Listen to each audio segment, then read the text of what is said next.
antiretroviral treatment may preserve key immune responses to HIV. Instituting combination antiretroviral ART treatment at the earliest stages of HIV infection may allow the generation of functional CD8 killer T cells and preservation of the CD4 helper T cells that are the virus's primary target. Investigators from the Ragon Institute of MGH, MIT and Harvard describe the results of their study, conducted among South African women at risk for contracting the virus, in Science Translational Medicine. In a sense, this study shows that limiting the amount of virus the immune system encounters can stimulate much more potent CD8 T cell responses, leading to the development of long-term immune memory, says Bruce Walker, MD, Ragon Institute director and senior author of the report. The results have implications for HIV vaccine development, as this kind of functional immunity to HIV is what we would need from a vaccine. Typically, HIV infection induces a massive CD8 T cell response that initially suppresses viral levels. But that response soon becomes exhausted and remains dysfunctional, allowing the virus to rebound and establish a persistent infection. The Ragon Institute team, led by Zaza Ndlovu, Ph.D., also of the Africa Health Research Institute and lead author of the report, set out to examine whether that process could be subverted by very early institution of ART. To do that, they enrolled a group of participants in the Fresh Females Rising Through Education, Support and Health study, based in KwaZulu-Natal, the South African province with one of the world's highest HIV infection rates. Instituted in 2012, the Fresh study enrolled women ages 18 to 23 who were not in school or employed, were sexually active and were HIV negative at the time of enrollment. Along with attending twice-weekly sessions addressing career development, self-esteem, relationships, gender-based violence and HIV prevention and treatment, participants receive HIV testing at each visit. The current study enrolled 46 participants in whom hyperacute HIV infection was detected, 26 who began receiving ART within 24 to 48 hours of initial detection, 8 who began receiving ART at later stages of infection and 12 who began treatment when CD4 T cells dropped below 350, the standard treatment guideline for South Africa at the time. The results showed that, while the immediate HIV-specific CD8 T-cell response of women receiving very early ART was much less intense than that of those whose treatment began later, that response remained functional, as indicated by continued expression of genes associated with key antiviral cytokines, and persistent.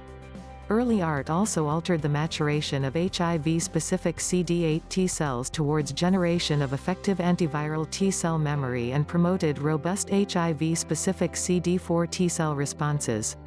Understanding what constitutes a good immune response to HIV gives us important information for vaccine design and could guide the development of interventions to achieve these kinds of responses in chronic infection, says Walker. We now need to see whether these responses can control HIV in the absence of ongoing ART treatment or if we can further augment their immune responses, for example, by immunizing against highly networked viral amino acids as described in our recent science paper. Walker is the Philip T. and Susan M. Ragon Professor of Medicine at Harvard Medical School and a Howard Hughes Medical Institute investigator. Monkey-infecting virus may provide part of future HIV vaccine. A protein from simian immunodeficiency virus (SIV), which can infect monkeys and apes, has shown promise as a potential component of a vaccine against human immunodeficiency virus (HIV), in a new study from scientists at Scripps Research in La Jolla, California.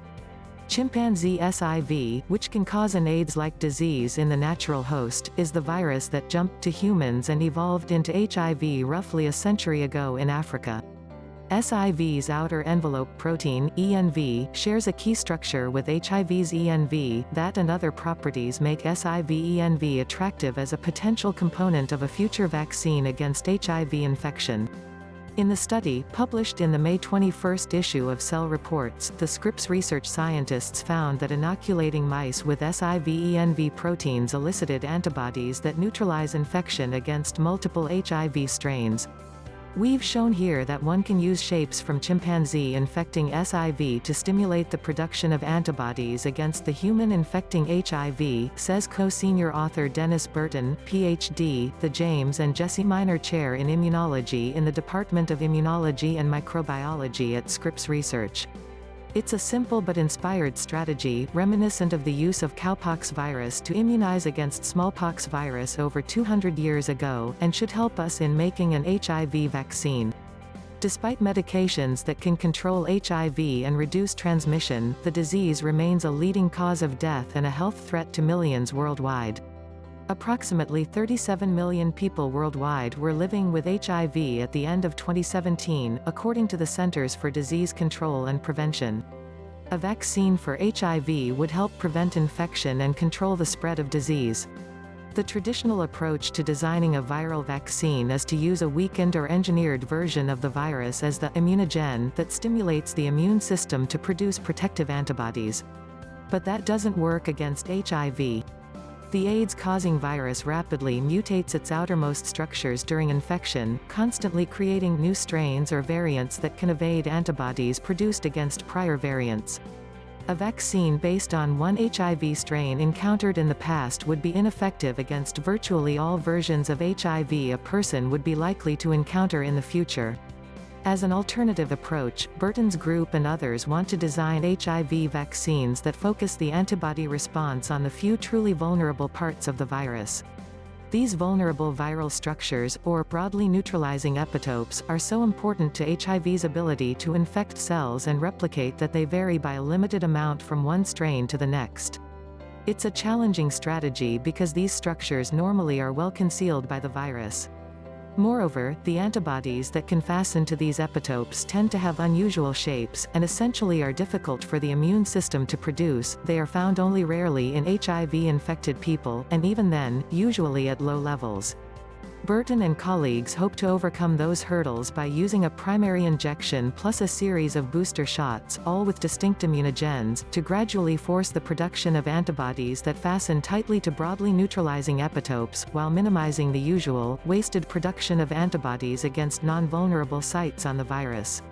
SIVENV has seemed a potentially good immunogen in such a vaccine because it has a broadly neutralizing epitope, the V2 apex, that is nearly identical to its counterpart on HIVENV, yet has little similarity otherwise. In a multi-stage and multi-component HIV vaccine strategy, we would like to elicit antibody responses to the broadly neutralizing epitope shared between sequential immunogens, while minimizing the off-target responses to other epitopes, says Raez Andrabi, Ph.D., a postdoctoral research associate in the Burton lab who was first author of the study. Andrabi and colleagues engineered a stable standalone version of SIVENV, a three-part trimer structure normally supported by the viral outer membrane, from a chimpanzee infecting SIV strain close to human HIV.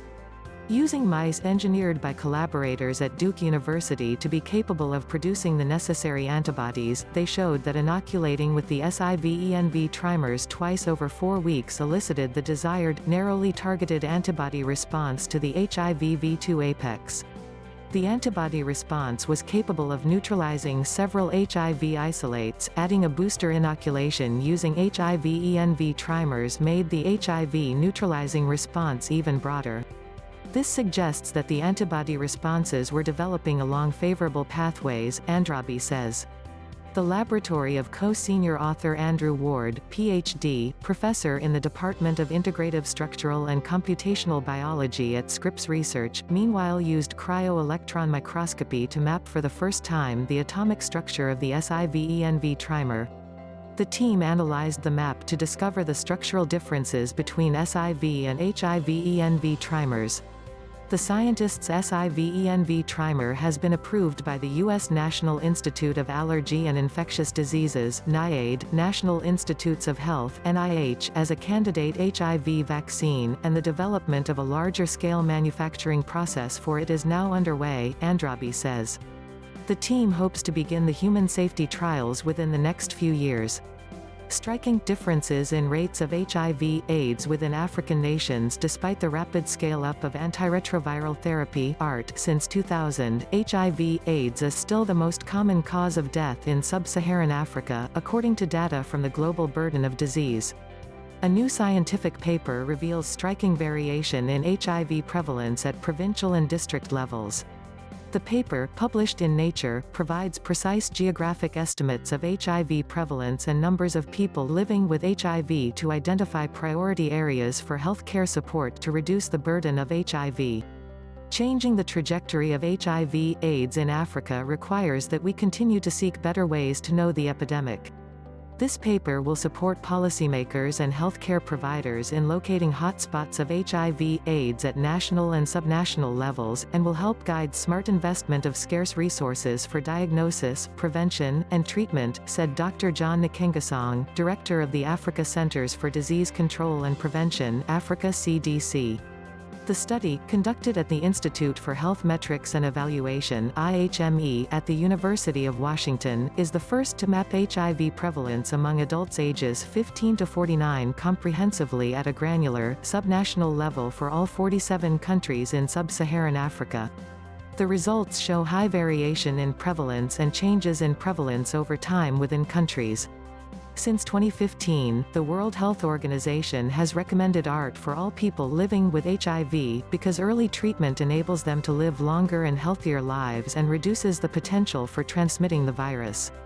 Despite the rapid scale-up of ART, 34% of people in East and Southern Africa and 60% of people in West and Central Africa living with HIV are not currently on treatment, according to UNAIDS. Growing population size and continued high incidence of HIV infection, combined with increased life expectancy among people living with HIV (PLHIV), has led to an increase in PLHIV in sub-Saharan Africa. Between 2000 and 2017, the number of people aged 15 to 49 years living with HIV in sub-Saharan Africa increased by 3 million, even as HIV prevalence declined. Global funding for HIV/AIDS has declined since 2013, but our research shows the substantial burden that still exists and reveals where geographically targeted interventions might make a big difference. Our goal is to provide robust data that can be used to help prevent future infections and ensure appropriate care for people living with HIV, said IHME's Dr. Laura Dwyer-Lindgren, lead author and assistant professor of health metrics sciences. Key findings from the study include: most countries, 36 of 47, had a more than two-fold difference in prevalence between second-level administrative subdivisions such as districts or departments in 2017. In one-fourth of countries, the largest difference was more than five-fold. While the country-level analysis shows a clear divide between countries in southern sub-Saharan Africa and the rest of the continent, subnational-level analysis reveals areas outside southern sub-Saharan Africa with high HIV prevalence, including parts of Kenya, Malawi, Uganda, and Tanzania where prevalence exceeded 10% in 2017. Both the direction and rate of change in HIV prevalence from 2000 to 2017 varied between and within countries, highlighting the changing landscape and underscoring the need for current, local data. The spatial concentration of people living with HIV (PLHIV) was highly variable. While a large number of PLHIV were concentrated in a small number of areas, an equally large number were widely distributed in areas with lower spatial concentrations of PLHIV. The Bill and Melinda Gates Foundation funded the study, part of a 5-year grant that enables IHME researchers and collaborators globally to map a range of health metrics in 5 by 5 square kilometer units. The research is part of the Local Burden of Disease project at IHME led by Dr. Simon I. Hay, Director of Geospatial Science at IHME and Professor of Health Metrics Sciences at the University of Washington. The estimates highlight transnational trends, suggesting that international collaboration could help address persistent high prevalence in some areas. The work done at IHME and on the Local Burden of Disease team is supported by a large network of collaborators, who play a critical role in the analysis of data and the use of published data in policy. We are always seeking to build our collaborative network and are very grateful to all who contributed to this study, said Dr. Hay. The paper builds on many previously published analyses, incorporating a broad array of data sources and presenting the results in a publicly accessible web-based visualization tool. New HIV vaccine strategy pumps the immune system. A new HIV vaccine delivery strategy appears to enhance the protective immune response in a preclinical model. Scientists at the La Jolla Institute for Immunology (LJI) have discovered that delivering an HIV vaccine in small doses over a series of days leads to a stronger immune response than when the same vaccine is given all at once. A similar escalating dose method could be the best way to administer an HIV vaccine in future clinical trials. This paper demonstrates the power of the approach, says Shane Crotty, Ph.D., a professor in the Division of Vaccine Discovery at LJI and leader of the new study, published May 9, 2019 in the journal Cell. The new strategy hinges on immune cell teamwork. When you get sick, your immune cells team up to clear the pathogen. Cells that can make antibodies, B cells, move to sites in your lymph nodes, called germinal centers. The B cells that express antibodies with the potential to bind to the pathogen are selected for survival by T follicular helper (TFH) cells. B cells that make the most promising antibodies then advance to further rounds of mutation, testing and antibody refinement. It's like physical training, you start off weak and then keep going back to the gym to get stronger, says Kimberly Sorelli, Ph.D., a postdoctoral researcher at LJI and first author of the study. The germinal center is the gym and the B cells have to repeatedly go back to undergo rounds of selection to get better binding. To beat HIV, B cells generate antibodies that bind to the machinery on the virus that launches the infection. But HIV is a tough opponent, its outer protein shell that can be recognized by antibodies is littered with decoy sites that confuse the immune system. B and TFH cells work toward targeting the decoy sites, not realizing that the antibodies will fail. The vast majority of antibodies just bind the wrong places on the virus, so they're useless, says Crotty. For the new study, Crotty and his colleagues compared 3 vaccine dosage strategies to see if one might stand a better chance of prompting neutralizing antibody production. Study collaborators at Yerkes National Primate Research Center tested the strategies in rhesus monkeys, the best animal model for studying how the human immune system reacts to HIV. But first, the team needed a window into the immune system. The researchers took advantage of a new technique, adopted recently in the Crotty lab, to repeatedly extract small samples of germinal center cells from the lymph nodes. This let them see antibody refinement occurring in real time while leaving the lymph nodes intact and able to keep improving the B cell response in the germinal center. The researchers tested 3 immunization strategies: a traditional vaccine where the vaccine was delivered with one big shot, an osmotic pump strategy, where an implant somewhat like a time-release drug pill slowly delivered the vaccine, and an escalating dose strategy, where the animals were given partial doses of the vaccine every other day for 12 days. As Crotty puts it, the traditional vaccine led to a predictably lousy immune response dominated by non-neutralizing antibodies. Then the experiment got interesting. To everyone's surprise, the 2 slow-release strategies led to not just more antibodies but better antibodies. The slow-release strategies appeared to keep more B cells activated for longer, giving them time to work with TFH cells and refine antibody strength and binding. As time went on, these B cells actually began producing neutralizing antibodies that could bind to important parts of HIV's structure. It was a beautiful thing to get to see what was happening in the lymph nodes over time, says Crotty. The study shows that changing a vaccine's delivery, not the vaccine itself, can have dramatic results on its success. If you change the way the immune system sees viral proteins, it really can make a dramatic difference, Crotty says. The next step in this research is to design delivery methods practical for clinical use around the world. The researchers believe methods like degradable capsules could be less cumbersome for patients than osmotic pumps or multiple vaccine doses. We might need to think more outside the box to develop vaccines against harder-to-neutralize pathogens, including HIV, says Sorelli, who in addition to working in the Crotty lab at LJI is a member of the Scripps Research's Center for HIV/AIDS Vaccine Immunology and Immunogen Discovery.